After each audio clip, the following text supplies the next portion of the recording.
All right, there we go. Here we are finally. It's been difficulty as normal here at Pro Wrestling Inside Out, but we welcome each and every one of you again to this latest edition of Pro Wrestling Inside Out. It's a very special look at the great one, if you will, superstar Billy Graham. Superstar, of course, passed away this past week, and of course, condolences to his family. Real name was Eldridge Wayne Coleman Jr. June 7th, 1943, passed away on May 17th, 2023. And what a tremendous, probably one of the most emulated wrestlers that has ever been. I think next to probably Buddy Rogers, probably the most imitated wrestler that has ever been. And I'm talking about superstar Billy Graham. Jack, comments? The greatest rule breaking, ground breaking, mama breaking son of a gun to ever walk in the ring. And the patterns, I mean, everybody seemed like patterned something from superstar Billy Graham from the tremendous interview. And I think really, and I think many people have said it rightly, a man that was before his time. 20 years before his time for sure. Would fit in perfectly with sports entertainment for sure. And of course, he all got started back in 1968. He started, from what I understand, training with Stu Hart and in Canada. First match was on the if you can believe it. Let me get my information up here. It was in 1970. It was in Alberta, Canada. He was against he at that time he was going as Wayne Coleman. It was on January the 16th, 1970, and he was against this man right here. His name was Don Crofat. Crofit, I believe is his name. Profit. Crofit, yes. And I have his picture right here. This is him right here. Tremendous wrestler. Apparently, he was a football player, if I'm not mistaken, at one time. That was his first match. And in 1970, he pretty much worked with Calgary. Let's take a look at his basically first tag team partner. See if any of you recognize these two here. On the left hand, or on this right here, this side here, that is Wayne Coleman, who will eventually be known as superstar Billy Graham. The guy beside of him, Angelo Mosca. Angelo Mosca, later King Kong Mosca, another tremendous wrestler. And on March the 3rd, 1970, Medicine Hat, Alberta, Canada, is Wayne Coleman and Angelo Mosca versus Bob Lewick and Stu Hart. And of course, Coleman and superstar Graham, or Coleman at the time, and Angelo Mosca would team throughout the year of 1970. And they would go against another great tag team up there, the Christie brothers, Bob and Jerry, or I say Bobby and Jerry, if I'm not mistaken. Hopefully, I've got them wrong. If I've got them wrong, you can tell us down in the comments. But right there, they were the international tag team champions in Calgary. I don't think that Coleman, I could be wrong. I don't think Coleman or Mosca eventually beat the Christies, but they faced them many times for the international championship. We've got Nikita Breznikov trying to get in with us. We'll see if he finally. We're going to put him up. See if hey Nikita, we're live. Have you been able to get your technical problems straightened out? Apparently not. Anyway, we're still covering. And Nikita would have brought tremendous, or it can bring, if we can, hopefully we can get him on. We'll bring some tremendous insight on his stay as in the Worldwide Wrestling Federation as it comes up. He would wrestle as Wayne Coleman until about until about the summer, June of 1970. And the first time he is superstar, or at that time, Billy Graham is in June of 1970. He's at the Navajo Indian Reservation in Window Rock, Arizona.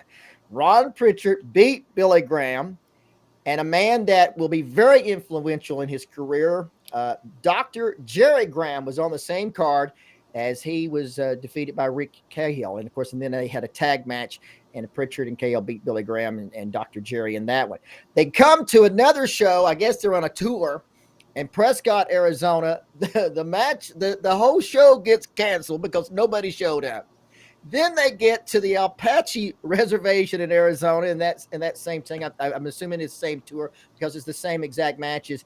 And in the main event in that one, when Ron Pritchard and Rick Cahill beat Billy Graham and Dr. Jerry, they won after the ring collapsed. And so that was, I mean, Jack, you been on a show with the ring collapsed?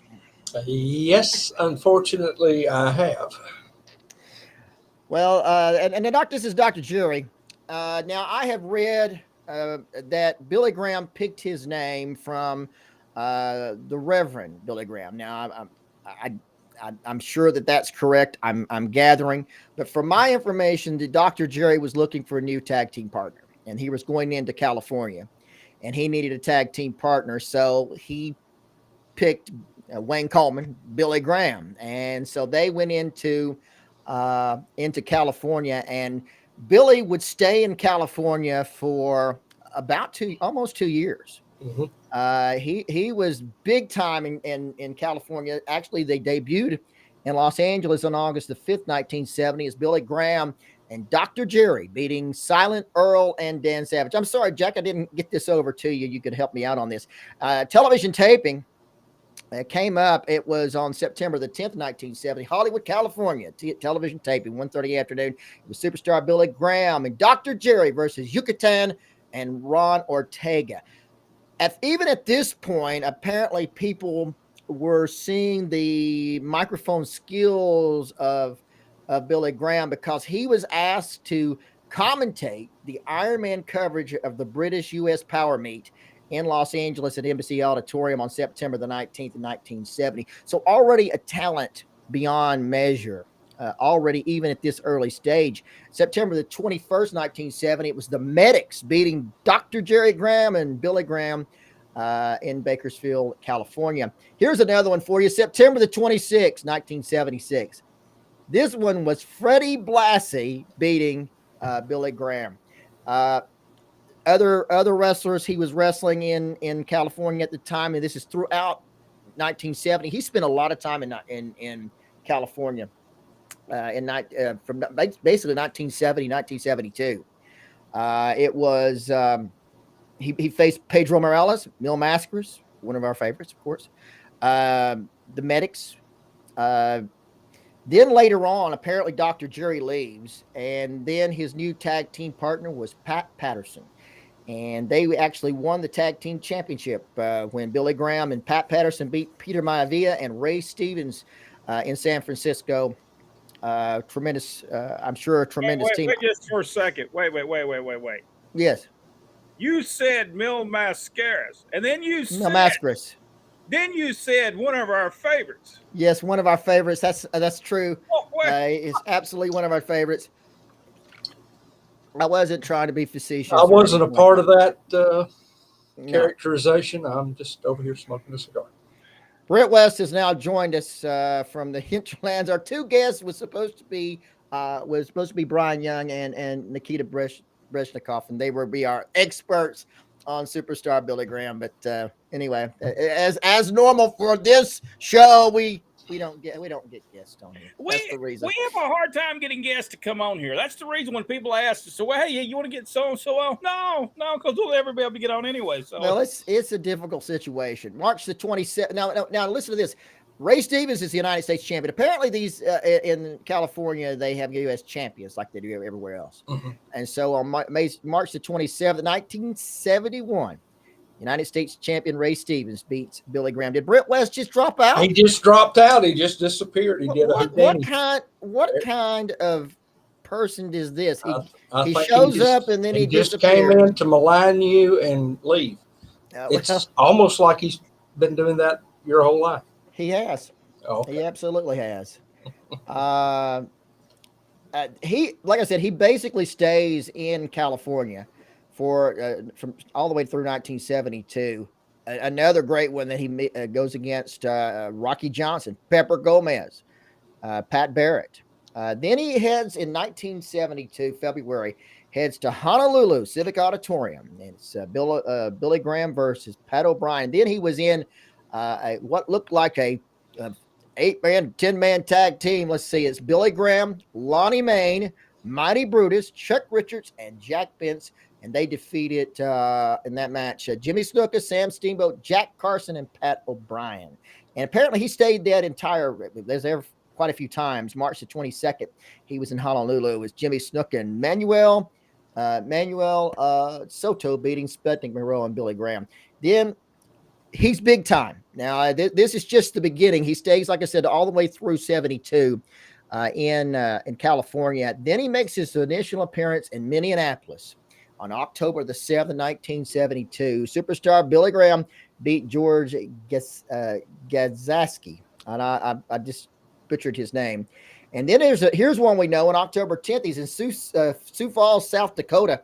And Billy Graham beat George Scott and apparently goes through an entire program with George Scott through that year. And he spends quite a bit of time. Big match came up. Billy Graham wins a 12-man battle royal in Winnipeg at the Winnipeg Arena. They had almost 8,000 people into that show on November the 9th, 1972. Brent West is also having problems tonight on this program, apparently. And of course, Don Barranco would beat Billy Graham in that one. 4,000 people come back to the Winnipeg Arena to see Billy Graham beat Wahoo McDaniels. And then here's another one. Wahoo and the Crusher beat Billy Graham and Ivan Koloff. This is in Moline, Illinois. And so now he has moved. He's going to be in Minneapolis for Vern Gagne. He is there for quite a time. He was there from basically 1972 almost to 1975. So that was a lot. And that was for Billy Graham, for somebody that really Vern Gagne really didn't care for. He wasn't a wrestler, so, he didn't really push anybody or have any respect for anybody that wasn't a wrestler. Superstar Billy Graham is, of course, always doing the arm wrestling contest wherever he goes. And then on the May the 21st, 1974, Ivan Putski was demonstrating allowing wrestlers to jump off the rope onto his stomach. He was showing how strong his stomach muscles was. And then superstar Billy Graham jumps in. This is what you're talking about, Jack. Does a sneak attack, jumps off the rope and top rope and hits Putski in the throat. And so, of course, that would start a big feud with Ivan Putski. And then in Chicago, Illinois, on June the 14th, 1974, Ivan Putski won by disqualification over superstar Billy Graham with Bobby Heenan handcuffed to Chris Taylor. August the 19th of 1974, Graham would head to Fort Worth, Texas, and he would be going there in his first match against Scott Casey. And, of course, anybody who knows about Texas and Texas wrestling knows Cowboy Scott Casey. First-time tour, it looks like he heads to Japan September the 15th through October the 10th of 1974, Japan trip. Then heads back to Texas on November the 1st, 1974. Paul Bosch, Houston, Texas superstar Billy Graham versus Jose Lothario. 2 out of 3 fall match, and Billy Graham wins that one. Then Billy is jumping all over. He is in Milwaukee. Billy Graham is at that point teaming with Dusty Rhodes. I think I've got a picture of them here. Billy Graham teaming with Dusty Rhodes. There we go. There's Billy and his tag team partner at the time, Dusty Rhodes. And you can see the influence of Billy Graham with Dusty. I'll just check out the interviews. And when they're wrestling against each other later on in the WWF, it's almost identical the way they do their interviews. March the 19th, he heads to Charlotte, North Carolina. Superstar Graham and Ric Flair lost to Wahoo McDaniel and Dusty Rhodes. And it's funny, then they go back and, the end of the match, Dusty and Billy Graham still partners. And on March the 29th, 1975, Milwaukee, the AWA Tag Team Championships on the line. Nick Bockwinkel, Ray Stevens beat Dusty Rhodes and superstar Billy Graham. And then Billy heads to Texas. And on April the 15th, 1975, in Dallas, superstar Billy Graham defeated Roddy Piper. So we are getting ready. Coming up in 75 is the first time Billy Graham would go to the Worldwide Wrestling Federation, and he would be on August the 26th, 1975, Philadelphia. He's going to get the TV tapings with superstar Graham. I can't believe Brent's still having problems here. Are you still there, Brent? He's hanging out. He's hiding. He's in the lounge. And by this time, it looks like, by 1975, it looks like Billy Graham has become he calls himself the superstar, but really has become the superstar. He's traveling all over. He's hitting the Carolinas. He's in with the WWF. He's going back to Texas. He's all over the place. And of course, in October the 15th, 1975, Raleigh, North Carolina, Billy Graham's there. Billy Graham and Steve Strong versus Johnny Weaver, Don Kernoodle. And then in the second hour is Billy Graham and Steve Strong versus Kevin Sullivan and the Masked Avenger. And this is something that I wanted to point out. And as I saw this match, Billy was able to apparently wrestle that very night or very later in Boston, and you would think that he would have to have surgery from the repeated low blows from Kevin Sullivan during the match. Now, to his defense, he didn't do the low blows back in those early days. Are you sure? Yeah, I think that just happened in the late 80s. I'm just wondering about that. Then October the 25th, Superstar Billy Graham and Spyros Arion defeated WWF champion Bruno Sammartino and Dominique Donici in a 2 out of 3 fall match. He basically, at that point, he's traveling to Texas. He's going to the Carolinas. He's in the WWF. And 1976, he is pretty much all WWF, Worldwide Wrestling Federation, and he does some Japan tours. He heads to Florida and St. Louis. Basically, he has become a star. I mean, in demand everywhere by this time. He heads to Florida. He's the Florida heavyweight champion. November the 22nd, 1976, West Palm Beach, the title change. Superstar Billy Graham beat Dusty Rhodes to win the Florida Heavyweight Championship. Now, 1977, he's to Florida. He's in Florida. He's making shots in St. Louis. And then finally, he gets to, I seems like somebody else can remember it. And he finally gets back to that year to the Worldwide Wrestling Federation. And on April the 30th, 1977, Billy Graham beats Bruno Sammartino. And that sets up one of the great legendary title runs of all time with Billy Graham. And let's see, we got some pictures. Brett now drops out. I'm not sure what's going on with him. He disappears. He comes back. Just doesn't love us anymore. And now we got the Billy Graham and Bruno Sammartino.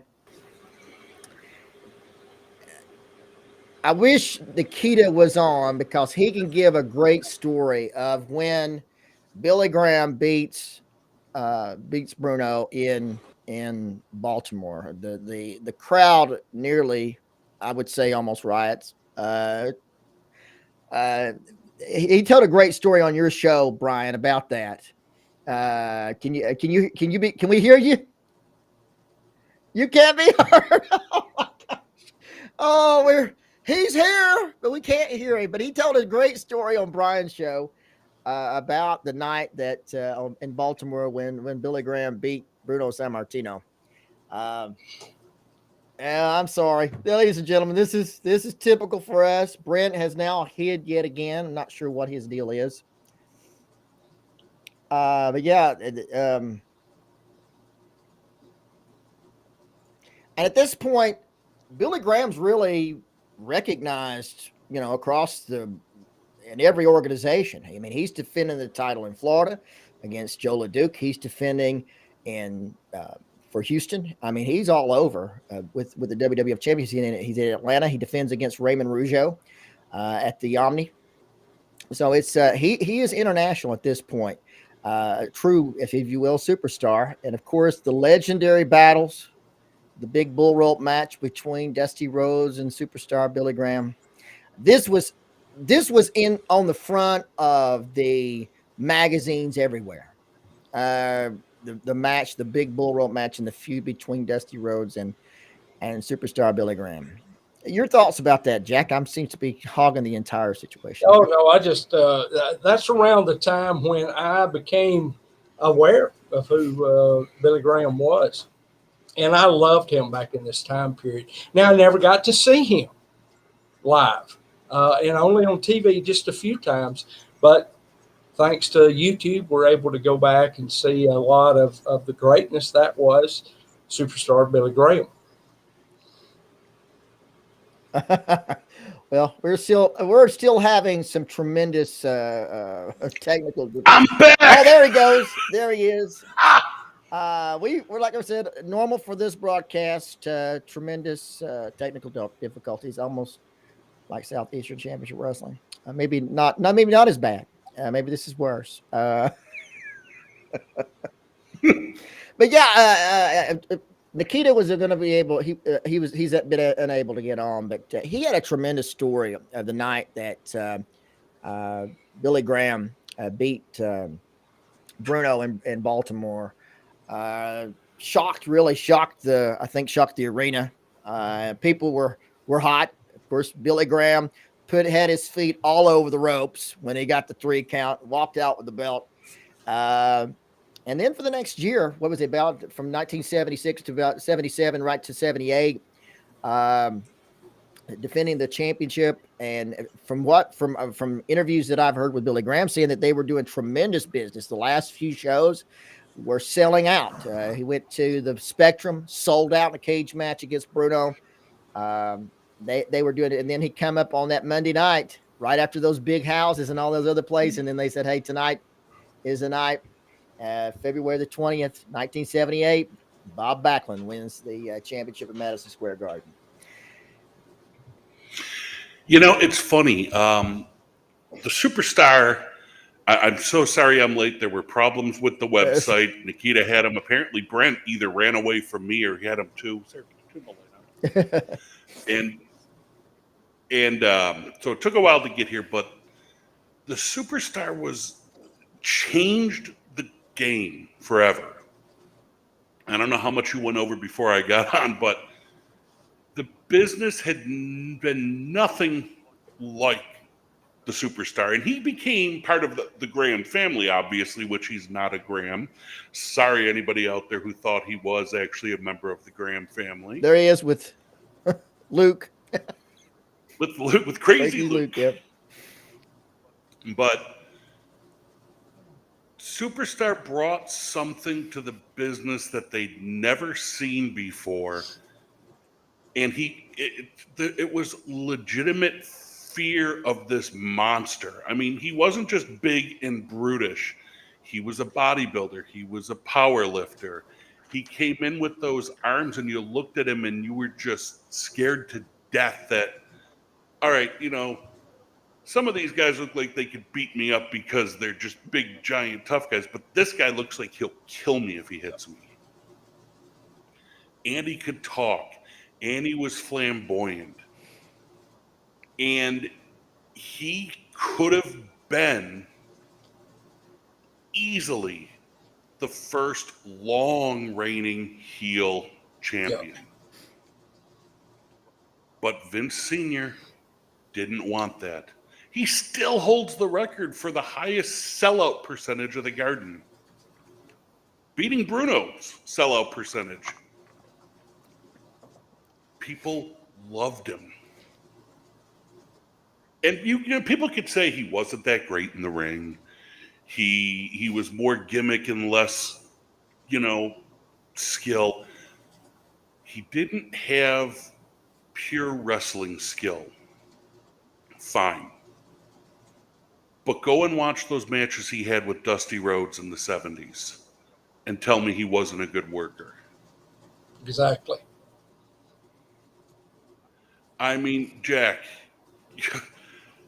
you've been in the ring. You've seen these things. What he did with Dusty in front of those crowds, even before the gimmick matches when it was just the two of them going at it, you bought it. You believed it. And we got to remember that we were still in the height of cafe back then. So people were afraid of him, like you stated. They believed what he was doing. He didn't have to be doing, you know, all these takedowns and all this kind of stuff because he was viewed as a power guy. He wrestled as a power guy, and people believed in all that.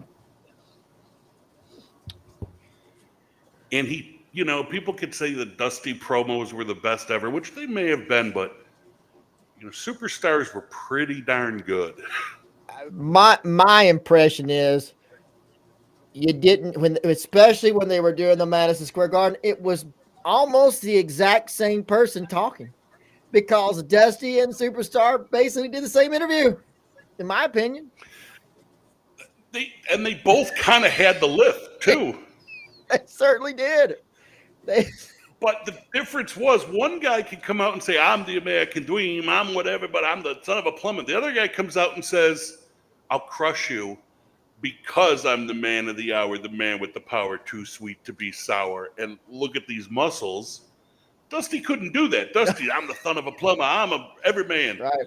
Billy Graham's like, I'm not. You can't be me. And that's a totally different level of promo. I'm not the everyman. I'm not the common man. I'm not your hero that you can look up to me, because no matter what you do in life, you will never be as good as me. You will never be as big as me. You will never be as strong as me. I mean, that was Billy. yes. And that's what, obviously, Jesse Ventura stole it almost verbatim. Hulk Hogan is Billy Graham. I mean, brother. To the ripping the shirt off, to the brother, to the bleached hair, even when you're balding, to the pythons. Everything Hogan did is Billy Graham. Because Vince Jr. knew that it worked.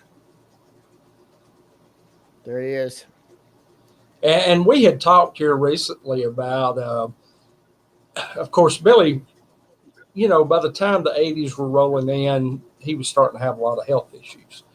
And he was not wrestling as much or whatever. But if he had been a few years younger, I really believe that he could have been the Hulk Hogan of that era coming up, because he had everything that it took. Because like we were saying, Hogan stole a lot of his stuff anyway. But the originator still did it better. And that's the thing. If Billy was a few years younger and came along a few years later, Vince wouldn't have had to steal Hulk from Vern, because why do I want to steal the guy imitating my guy? Exactly. The problem with Billy, and this was inevitable, his career was not going to last because he lived such, and I don't even mean the recreational drugs. And Billy was I don't feel bad talking about that now. I know you're not supposed to talk ill of the dead, but Billy was very open and straightforward about his drug use, because he wanted it to be a cautionary tale. So, which is why I feel comfortable talking about it. But his use of steroids was so abusive before people realized what they were doing with them. And he even says, I was taking them every day for several years before I even knew what cycling them meant. Exactly. And your body's not going to hold up on that. The fact that he lived as long as he did is a miracle. And he admits that. Admitted. But he was a genuine athlete. I mean, say what you want. Bodybuilders and powerlifters, especially powerlifters, are athletes. Yeah, especially now, and it was starting then. The drug culture made the bodybuilders more so than not more so than the bodybuilding itself, because you're still working out 10 hours a day to do that, even with the drugs and the synthol and the injecting gel into your muscles, which they do now. I don't get that at all. But he was also a CFL football player. He survived Stu Hart's training and Vern Gagne's. Most people couldn't survive one of theirs. Did you? He was an athlete. He was that strong. He was that good. Was he that? And that's what drives me nuts when people bash him. He wasn't really good in the ring. He wasn't a technical good wrestler. What big guys were? None. Very rare. With the exception of Terry Gordy. Very, very rare. They're very rare. Did you see this? We showed this earlier. Have you seen this picture before? Wow, no, but that is fantastic. Wayne, this is when he was Wayne Coleman, and his partner was Angelo Mosca. And look at the arms already. Look at the arms. Yeah, I was going to say those arms already are probably 18, 19 inches. even back then he was doing the arm wrestling contest. He were apparently challenged people out of the audience to come up and do the arm wrestling thing with him. Tremendous, absolutely tremendous. Question I have, and I heard it in an interview. Is a very short one that I saw with him, and I think it was a part of the Billy Graham story, in which he said that losing the WWF the Worldwide Wrestling Federation Championship belt to Bob Backlund broke him. It made him lose interest. Backlund beat him for the title, and he just felt like, and I pretty much said not it was about Backlund, but I think he felt like the Vince Sr. pulled the rug out from under him. Well, I'll say there's a couple things, and I believe that Billy went to Vince and said, "Look, we got a good run going here. I know you told me the day I was going to lose the title, the day you gave it to me, but look at the houses. 19 out of 20 Madison Square Garden sold out. I'm selling out everywhere. I'm doing huge business, except for the match with Harley Race, but that was, Yep. that should have done Yeah, better." well, I mean, it was weather. That was the weather, right? You're talking about the one in Miami. Yeah, the rain was devastating. They said they were just having torrential downfall, pour down the whole time, and it was a full blown Florida WWF event. I mean, they had the Valiant Brothers and the whole 9 yards on that card. Oh yeah, and it was the Super Bowl of wrestling. And now losing to Backlund, it's weird because a lot of guys like Backlund, rumor has it, wouldn't drop the belt to Hogan because he could only drop it to someone who was a legitimate shooter that he could live with, and the Sheik was an actual wrestler, so he did it. Billy Graham, I don't think, had that same mentality. He's like, "You're going to let Howdy Doody kick my ass? At least let me lose to a monster. You're letting Howdy Doody beat me." And I think that's what broke him more than anything. Didn't matter that Backlund was legitimate. Right. I think it was the ego blow to Billy saying, "You let this, you let David beat Goliath, and that's not right in wrestling." My question to you, and my understanding is that Vince Sr. felt that that Billy didn't need the belt to draw a house anymore. He could do it without it, and felt that Bob Backlund couldn't. And furthermore, for the years, they always had a babyface as the champion there. Very rarely did you have that. So that was the formula that they had. But was it right? Was Billy Graham, did he grow beyond the championship? Did he need it anymore to draw a house? Billy did not need it. Backlund did, and for a long time, it didn't even help Backlund. It took a while for people to get. I don't know if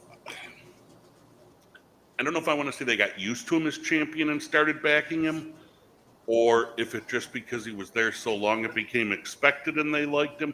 I personally loved Backlund. I thought he was fantastic to watch because he was legitimate. You could see that he knew what he was doing, and I believed in him.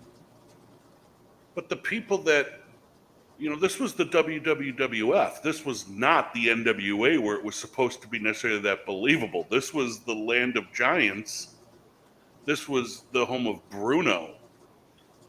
Where Bruno could do no wrong. I think the problem was Vince Sr. got scared off by the crowds when Pedro was champion. The Pedro Morales run, where the Garden would sell out with huge Puerto Rican fan base. Puerto Rican fans are so loyal and so rabid and so wild. And there were problems. There were, people being stabbed and attacked. Whenever Pedro would, because they love Pedro so much. It's like the Italians would have surrounded the ring, like Von Raschke told me. When I was getting heat on Bruno in Toronto, the front rows of the ring were coming closer and closer. The whole crowd was about to jump in to, beat me up to save Bruno. Puerto Rican fans were like that for Pedro. you couldn't bring in another ethnic champion of that type because the Puerto Rican fan base scared Vince. You're not going to replace Bruno with another Italian. You could have done a Polish babyface in New York and gotten away with it, but Putski didn't fly, and I think that's what they brought him in for. They wanted to try to do that. So they went with the All-American boy, figuring that would work, but that didn't work in the land of the Giants. Billy Graham worked because he was Godzilla. Hulk Hogan worked because he was Godzilla. The WWF was not the NWA, like I said. They didn't care about believability as much as impress me. Because New York, you got to impress someone in New York. I think that was Backlund. Backlund needed the belt to succeed. Billy didn't. Well, But Billy, I don't want to say lost his mojo, but I know in that interview he talked about he liked the idea of running around New York City with people at the clubs and at the airport saying, "Hey, champ." He loved that, and it broke him when he went. But let's take a look at some of the matches after he lost the title. Okay, so he loses the title on February the 20th, 1978. Let's see. The 24th, Uniondale, Long Island, superstar Billy Graham beat Dusty Rhodes. You'd have to understand. I believe that, and I'm just guessing. I would say that crowd was huge. I guarantee you they were the main event. Billy Graham and Dusty Rhodes was on there because it was, of course, promoted before the title change. You had another one, Landover, Maryland. Billy Graham against Gorilla Monsoon. You had Billy Graham against the new champion. They drew, had a time limit draw apparently in Baltimore, Maryland on May the 4th. Which shows that Billy had more skill than people realize, because you're not going 60-minute Broadways without skill. You look at the matches that he was in. You had Billy Graham against Dusty again in Boston. You had, of course, in Pittsburgh, Johnstown, Pennsylvania. He was against Ivan Petsky. That drew a house. That was probably the most important match of the card. Billy Graham again against Tony Gurria. Let's see, Binghamton, New York, against Bob Backlund for the title again. I would assume that's probably a sellout. People saying Billy's going to win it back. And when you look at the crowds, and I think Billy was right in that interview. When you looked at the crowds, half the crowd was for him. Half the crowd was for him. Toronto. Because he was Godzilla. Yeah, Toronto. Billy Graham against Dusty. Gorilla Monsoon was a special referee. Let's see. We again in the 20th of 1978. It's Billy Graham against Bob Backlund again at Madison Square Garden. You know that was full for that one. And then of course, then he starts to travel around. He goes to Atlanta, but still it looks like Billy Graham and Dusty still having it out throughout, which means that match drew apparently a tremendous amount of money, or they wouldn't still continue to be doing it.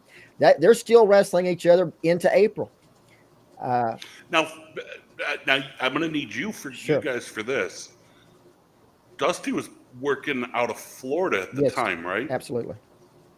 So for Dusty to come up to Toronto and come back to New York and come to Binghamton, New York, it had to be drawn, because for them to be able to afford to bring Dusty in for those shows, and for Dusty willing to come in for those shows, they're drawn.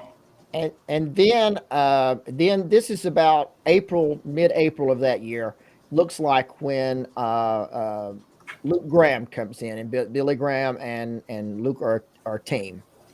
But still, they're against Peter Von Villa, and Andre's against the Grahams. And then you come back to Philadelphia, it's Dusty Rhodes against superstar Billy Graham again. Then you got a steel cage match on April the 24th with Bob Backlund.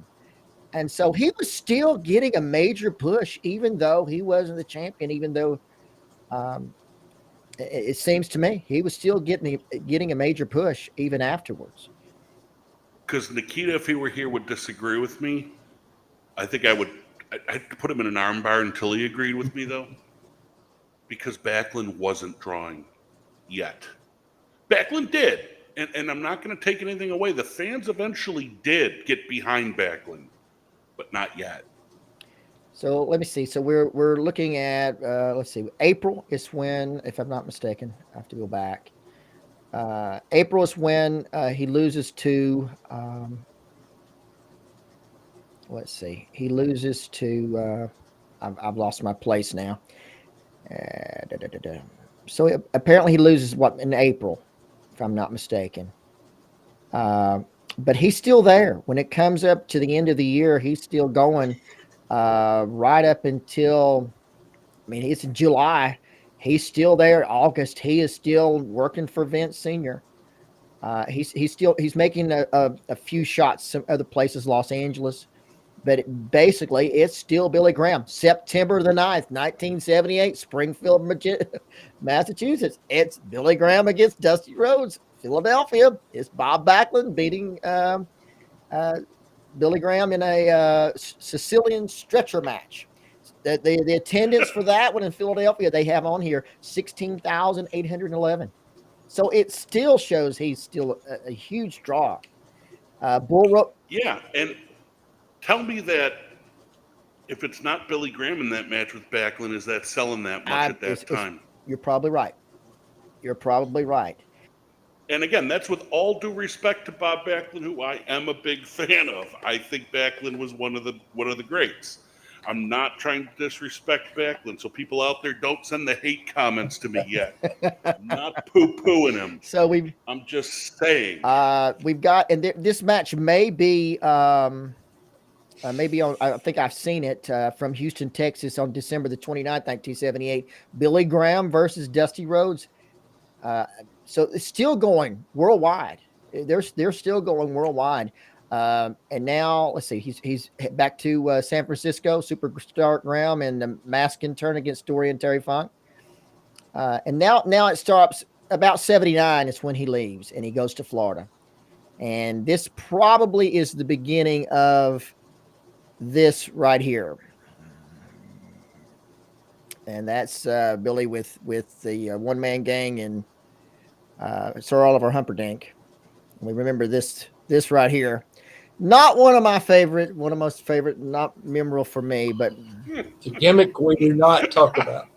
It's but Billy in 1978, he's working in Atlanta. There's several times he's there. I remember them showing the videos where it takes 10 minutes for him to get his shirt off. Him and the Wizards working the thing where he can't get the shirt off for his bicep. He's pulling it off. That's the first time I really remember Billy Graham. And then he and Tony Atlas do a pose down. And of course, Tony wins. You know, he's in Atlanta, so Tony wins. So they have a match. They have Tony and Billy Graham have matches several times. And then Billy Graham's against Wrestling 2 as well. That I've read.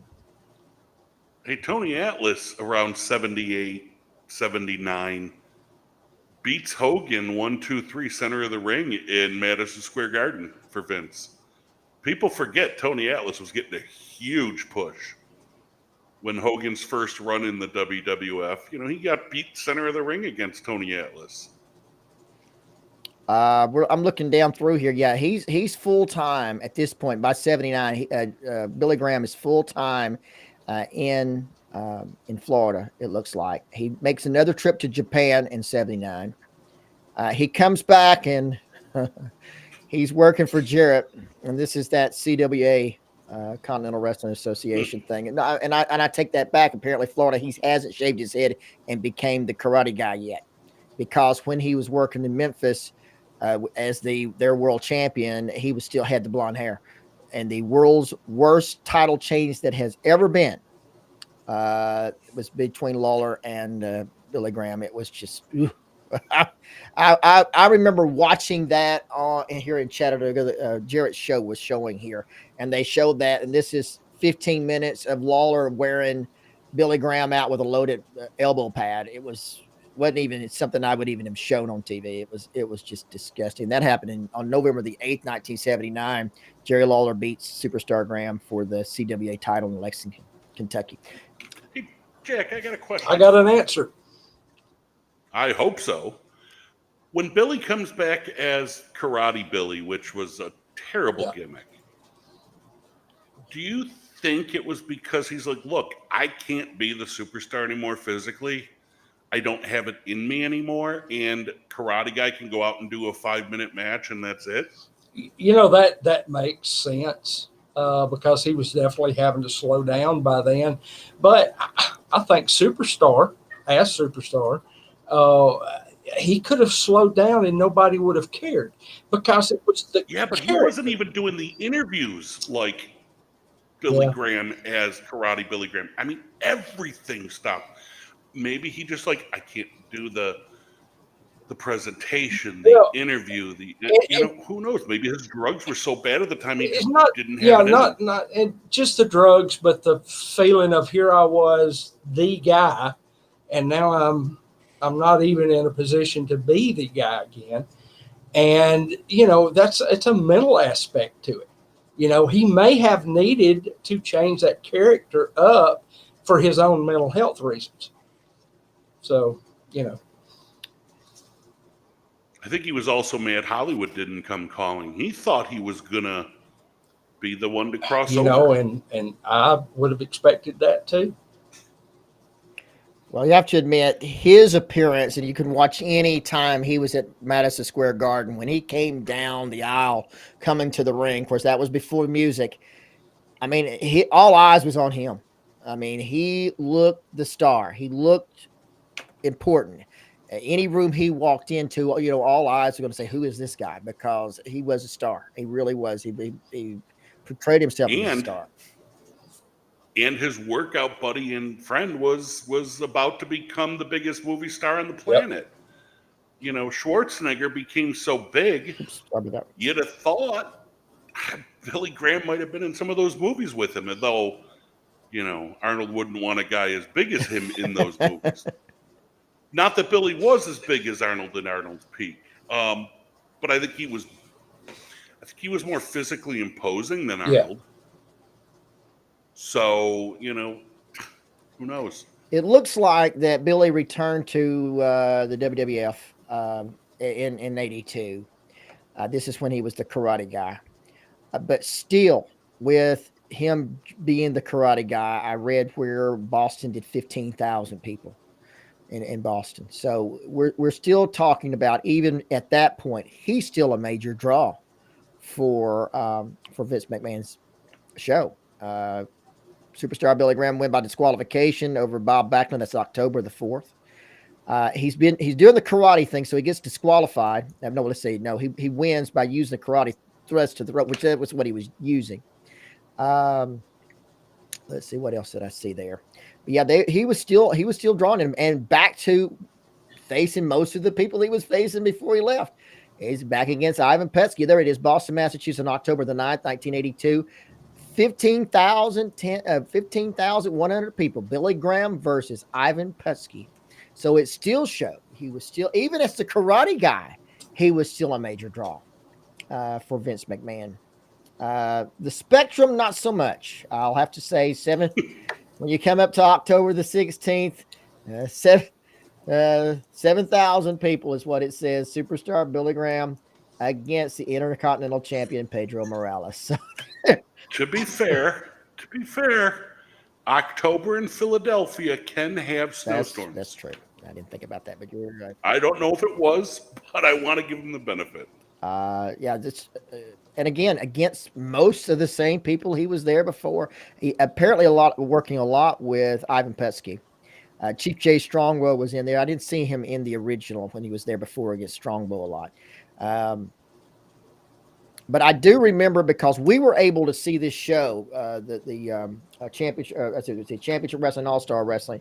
We were able to see both of those because the cable system we had in Atlanta carried WOR and I think WPIX both. So we were able to see both of those shows. But yeah, it looks like they were, again, he was the top guy yet again, even as the Karate Guy. Even though we hate the Karate Guy, he was still a major draw, and looks like he was on top everywhere he went yet again. Here we go with the Springfield, Massachusetts. It's back in Boston, and then they're in the 15,200 people. Billy Graham versus Ivan Petsky. So pretty decent, and an extraordinary career for no doubt. Well, not only a career, but I know it's getting close to go time. I think Billy Graham, superstar Billy Graham, we don't want to talk about evangelist Billy Graham. Superstar Billy Graham, you can't even say he was a once in a lifetime or a once in a generation performer because he wasn't. He was the mold That's right. for the modern day superstar. Absolutely. He was the Jello mold for what a great wrestling performer for the next decade and a half was. There's another one. It was all copying Billy Graham. Like you said, from Jesse Ventura to Hulk Hogan to Scott Steiner to Here's another one. Austin Idol. Yeah. For a decade and a half to 2 decades, Billy Graham was the mold for what made a superstar wrestler outside of the South. Certainly In the Northeast. certainly one of the most imitated wrestlers ever. I think everybody stole from him. The only other one that I think more people stole for was Buddy Rogers, as far as theft. I mean, as far as copying, Buddy Rogers probably the most emulated wrestler that's ever been. But Billy Graham, number 2, easy. Gorgeous Gorgeous George. George. Exactly what I was fixing to say. All right, let's at this point, let's go and say hello. We've been a little long here before we got to you, and we apologize to all of you for not getting to our insiders as quickly as possible. We're going to try to get some comments in from our insiders. We have Richard Hood with us, of course. Matt McJernigan is with us. Danny Hester. Let's get down and see if we have any questions. James Brown, he has a question. I've got a question for Jack. Okay, he had one and then it went away. It's there. Richard Hood. I'm the man of the hour, the man of the power. Too sweet to be sour. Yes. Rest in peace, Mickey Mayfield, superstar Billy Graham. There's probably a cage match in heaven with Dusty right now. No doubt about that. James Brown. Hey, Jack and Rodney wants to be Rodney wants to be a pro wrestler for his first match versus Sky Low. Sorry, Rodney. Kevin Sullivan is later on. How long will it take you to train Rodney for his first match? Well, seeing as how Sky's not with us anymore, probably about 5 minutes. Richard Hood. Wayne actually preached for a while. I understand that. I saw. I think I saw that. And we touched on the evangelist Billy Graham's name, and our Billy Graham was a big fan of his. Loved listening to his sermons, and so he took that name in reference to him because how much he meant to him in his own life. Richard Hill, Billy Graham should have been a babyface when he had the WWF champion. And you're probably right, because it was almost like the same thing happened in Georgia in 78, 79. When you looked at who was most hated, who was most popular, number 2 most hated was Austin Idol, and most popular number 2 was Austin Idol. It was strange. I was one of those fans in attendance there. I love that. Hey, sports entertainment. Exactly. I did. I love that.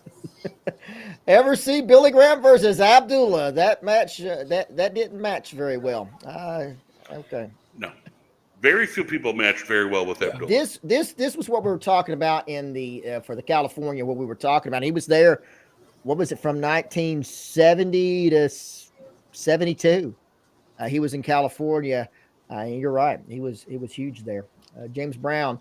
When Graham jumped off on Putski, let's see. When Graham jumped off onto Putski, he had a small Sonic. Putski was only 4'10".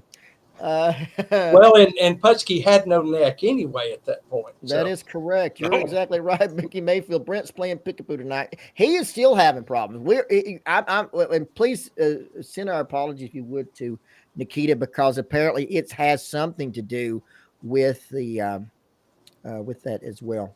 How do I contact right? Okay, here we go.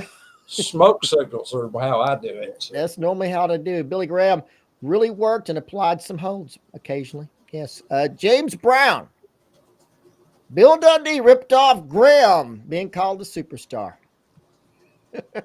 I believe, from what I remember, Billy Dundee said that the name superstar came from his time as when he was wrestling with or partnering with Big Bad John. He started calling him the superstar, and let's a person that, of course, in Tennessee, that was emulated probably as much as Billy Graham was Jackie Fargo, and all you have to do is watch the Fargo strut from Jeff Jarrett to Bill Dundee to the fabulous ones, the fantastics, etc. So, Richard Hood, I remember when Billy Graham wrestled Tony Atlas and had the Battle of the Bodybuilders. Sure was. Thing about it is that Billy had the ability to talk people into the seats. There was no doubt about that. Billy Graham's karate gimmick was awful. I wonder though, was it as awful as we remember it, or was it just awful for the fact that we remembered superstar Billy Graham? And that no, it's as awful. Okay. It's as awful as we think, because I've watched some recently. And I agree with you. I agree with both of you, but I agree with Jack. The first, when I saw, ladies and gentlemen, coming up this week, we're watching it from Atlanta. We're watching PIX, and we're superstar Billy Graham's going to be with us on the program. And it came out, and they said, "Who's that? That's not superstar Billy Graham. That's not who I remember it being." That's exactly how it came over to me. James Brown, the first bodybuilder wrestler I ever saw was Rocky Johnson, then Don Ross and Ripper Savage later on.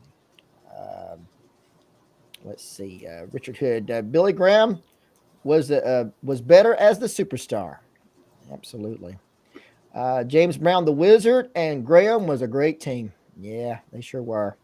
There they are together. That's always, and I think they will always be together. I think as far as the Wizard goes, Billy Graham was the best as far as the manager. Here we go. Play my music. I'm going in, Mako. What's causing all of this? Dr. Phil Grice is with us. Richard Hood says, Jesse Fedora said one time that he could be Billy Graham better than Billy Graham. He did say that. Jesse said a lot of things over the years. Jesse knew how to poke the bear and get that attention. I don't think he meant that in reality, but it certainly got people talking all these years later. Do we know how long Billy Graham's football career was? I'm not. I did read about it. 3 seasons with 2 different teams. Mako, I figured Jack was the wild card. I was obviously wrong. There you go. Richard Hood, Billy Graham started taking steroids in 1965. Okay, we'll have to leave it to you on that. Still love you, buddy. Even you're a werewolf. Okay. James Brown. Did the NWA have Billy Graham, Hulk Hogan type babyface that could carry higher than Flair ever made it? Wow. Not that they used that way. No, NWA was different, way different because of the territory system.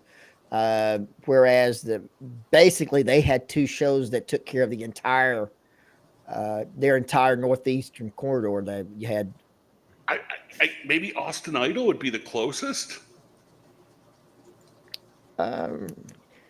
Yeah, when I had mentioned Tully Blanchard a few weeks back, we talked about this. I thought Tully would have been a good champion. Wendy, we're sorry Nikita couldn't get on with us. We have issues with Restream. We tried another program. It didn't work for us. Yeah, another streaming service, and we were obviously too dumb to figure that out. We all took turns. Yeah, Vince liked those comic book superhero types. Yep, he sure does. I did. I saw that and I blinked. You have to rewind and catch it, but I did. Billy Graham participated in the World's Strongest Man contest. I just saw part of that. Yes, he did, and he didn't fare too well. Although I think probably the 2 best performances by wrestlers in the contest ever were him and Patera. who were both power lifters. So it shows you again, they were athletes. To be able to do those events, you have to be an athlete. Michael Rawlerson is back with us. We haven't seen you in a while, Michael. Welcome back. James Brown. I think Billy came in as Karate Billy to upset Vince Senior. Maybe so. He was Karate Billy too in Florida. We have a picture of him with the one man gang and Humperdinck. Dennis Miller, superstar Graham was ahead of his time. There's no doubt about that. I think Triple H said that, and that was 20 years too early for a superstar Billy Graham. Bob, hello, Bob. But not necessarily an original. He wasn't an original. He was the original. Yeah. Exactly. Mako, he said he copied the superstar, hooked a wife and two as I did. Okay. Paul Ante, sorry I'm late. A lot going on tonight in Guelph. Guelph. Okay, Guelph. Good to see the Buffalo connection on the show. Here's with Bob again. Austin Idol could have never made it on the East Coast. Not enough charisma. I don't know now. Back in the late 70s, Austin was about as charismatic as anybody out there. And Austin did have a run in the Northeast, and a pretty good one before he made it really big. He was drawn, and he was. Okay. Well, I'm trying to think of the nicest way of saying this without being demonetized.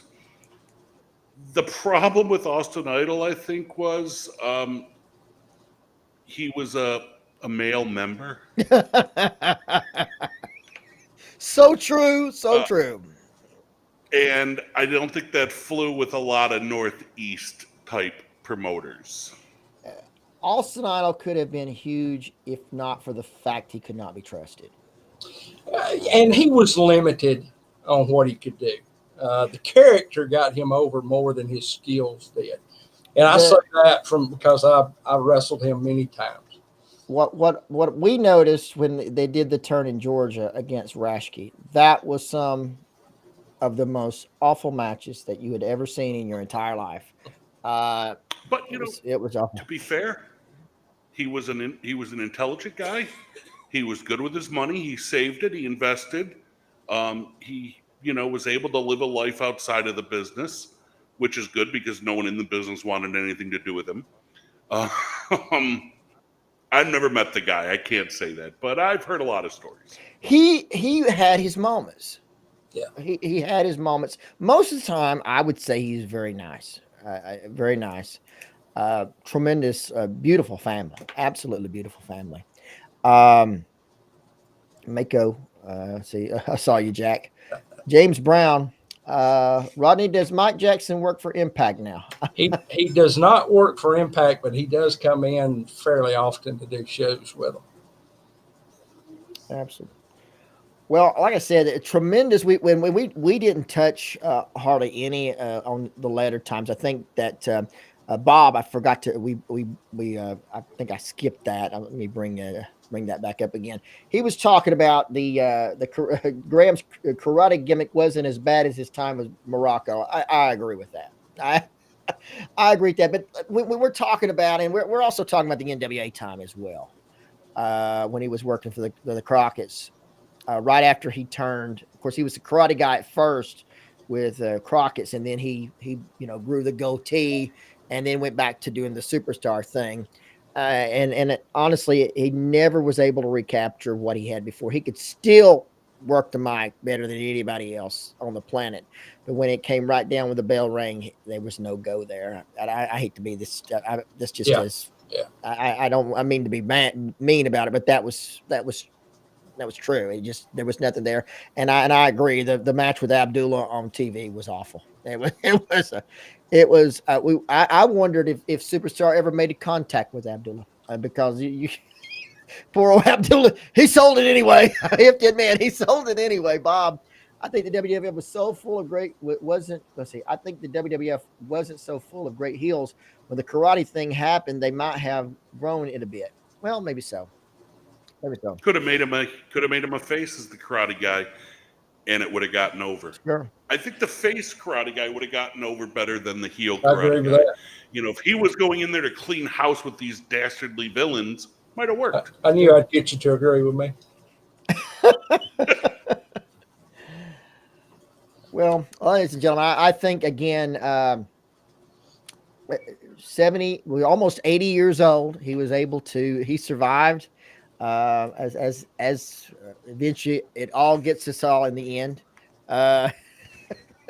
When it comes to it, again, a tremendous character for sure.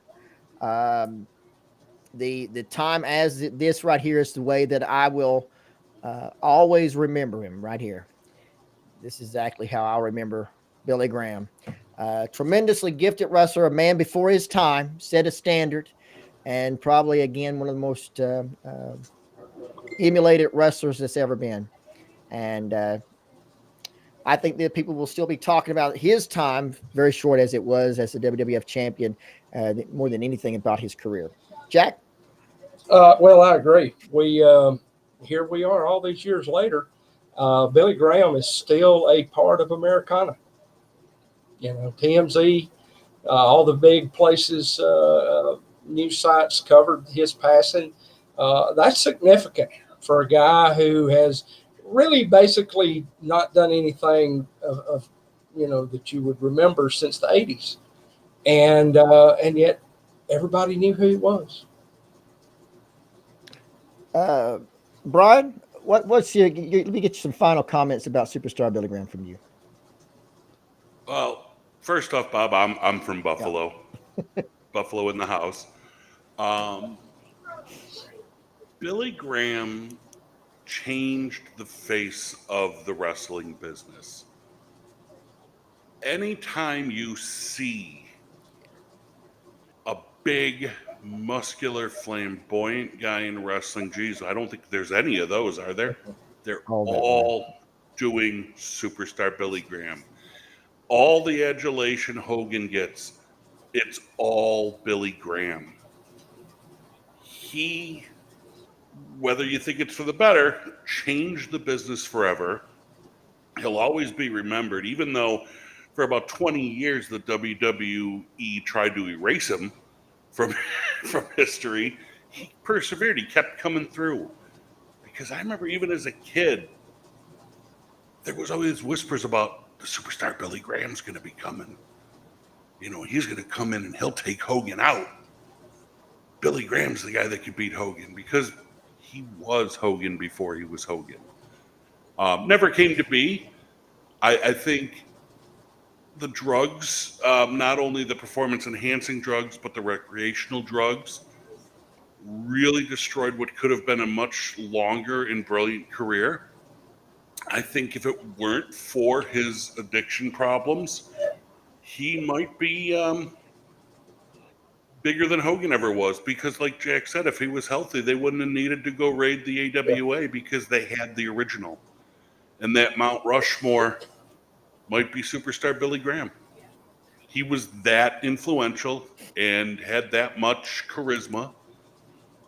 And it's a sad day for the wrestling family to lose such an influential and important figure. Tanya Matthews, my dad gave Billy Graham one of his first pair of wrestling boots. Awesome. Some other one, Mark. Really? Outstanding. Now, I want to say, first of all, thank you, Brian, for coming on tonight. I know, and please send our apologies, sincerest apologies to Nikita, because he was he tried, he really tried, and we're sorry. It's not him. It's our streaming service, and of course. Well, we're coming back. Me and Nikita, once this gets fixed, we're coming back. We're a tag team now, so you better find a partner, Rodney. Because the Wookiee Luchador might have a new partner in Nikita. I want to apologize personally to Brent because I was the one that kept cutting him off. But hey, look, before we go, I do want to talk just a second about Peggy Lee Leather. She was a prominent professional wrestler. all over the United States. She wrestled in every promotion. She wrestled Japan, Malaysia, Singapore, all over Europe, Australia, anywhere you could go to be a professional wrestler. Peggy Lee made it there. You know, she was significant in this industry. She and I were friends for almost 40 years. And she passed away yesterday morning. And it's a huge blow to anybody that knew her, because if you knew her, you knew she had two sides to her. One, she would knock your teeth out for real if you crossed her in any way. And I've seen her jack promoters up by getting shortchanged on her pay in the past. And of course, they didn't want to try to make a comeback on her because I was standing behind her. But she was also one of the sweetest human beings that I ever knew. And we just want, from here to send our condolences to her family and to her best friend, Bambi Selena Majors. They probably wrestled each other 2,000 times. At least. And never had a bad match. Several times when I would get to a show that I was booked on and they were on, that my only request is I either went on before them or I went on 2 matches after them, because you were not going to follow their match. You just weren't. I don't care how good you were. You were not going to have the match that they were going to have. But we're going to miss Peggy. Great person, and our prayers go out to them. Sure. Thank you very much. And let's get a few more comments that came in. Brian, do you know anything about NWA based? Oh yeah, we could do a whole show on that, but okay. So and then we've got let's see. Wait a minute. Does the Wookie Luchador go to any Western New York wrestling shows, independent stuff? well, I mean, you'd have to ask the Wookie Luchador himself, because I can't speak for the Wookie Luchador. No one knows who the Wookie Luchador is. And of course, we have one more. $5 Mark, did Abdullah ever fight Putski? Not sure if this came up earlier. I'm sure he did somewhere down the line. Abdullah against Adam Putski. I'm sure in Texas. Well, we're gonna call it quits right there. We'd like to thank everybody who joined. Thank you, Brian. Of course, he is the author of The Wrestler's Wrestler. Did any? That was one of the questions I was going to ask. Did anybody comment about Billy Graham in the book Wrestler's Wrestler? They did. Me and Terry talked about Billy Graham a few times. The Baron Jim Roschke talked about the superstar more along the lines of I remember he said that when they made that transition from Bruno to superstar, because the Baron was working in the Northeast a lot during that time. And he says, when they went to superstar Billy Graham, I knew the business had changed forever in that area. It was no longer, the Bruno of old, the Bruno hardcore wrestling that we knew. It was now showbiz. And Billy Graham made sports entertainment. And again, like I said, whether that's for good or for bad, the influence of it all these years later might not be the best, but it did change it from sports to entertainment. And Rashke pointed that out to me, that was, you saw it, that was the move that changed it all. Well, all right. Well, we'll leave that as the last word. And we thank you, of course, always, Brian. Thank you very much for you're welcome anytime if you can get on. You're welcome anytime to come on with us. If it works. If it works. And of course, we always thank all the insiders who come in and comments. If you have any other comments or questions that we didn't get to, put them down in the comments. We'll try to get to you as soon as we can. And of course, until next week or the next Pro Wrestling Inside Out, for Jack Lord and Brian Young, I'm Rodney West. We'll see you on the next Pro Wrestling Inside and Out.